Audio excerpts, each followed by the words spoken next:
भारतीय लोकशाही न्यूजमध्ये आपले स्वागत. कार्यकारी संपादक आकाश जळके. ऊस वाहतुकीतील नियमभंगावर जालना आरटीओची कारवाई, 7 वाहनांवर दंडात्मक कारवाई.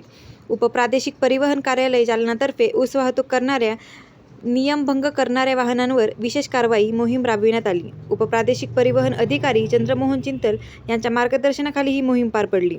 जिल्ह्यात ऊस वाहतुकीदरम्यान ट्रॅक्टरला बेकायदेशीररित्या 2 ट्रॉली जोडणे, क्षमतेपेक्षा अधिक ऊस वाहतूक करणे, रिफ्लेक्टरशिवाय वाहन चालविणे, मोठ्या आवाजात गाणी वाजविणे तसेच मोटर वाहन कायद्याचे उल्लंघन करणाऱ्या वाहनांवर कारवाई करण्यात आली. या मोहिमेत एकूण 7 वाहनांवर कारवाई करून 28,000 रुपयांचा दंड आकारण्यात आला. धोकादायक ऊस वाहतुकीमुळे अपघाताचा धोका वाढत असल्याने नियमांचे पालन करावे असे आवाहन उपप्रादेशिक परिवहन अधिकारी चंद्रमोहन चिंतल यांनी केले असून अशा कारवाया पुढेही सुरू राहणार असल्याचे त्यांनी स्पष्ट केले. कारवाईत मोटर वाहन निरीक्षक भीमराव नागरे, कदम, निलेश अहिरे, मोटे, अक्षय पाटील तसेच सहाय्यक मोटार वाहन निरीक्षक अर्शन खान, सोळुंके, राजपूत व चालक घुले परिसकर यांनी सहभाग घेतला.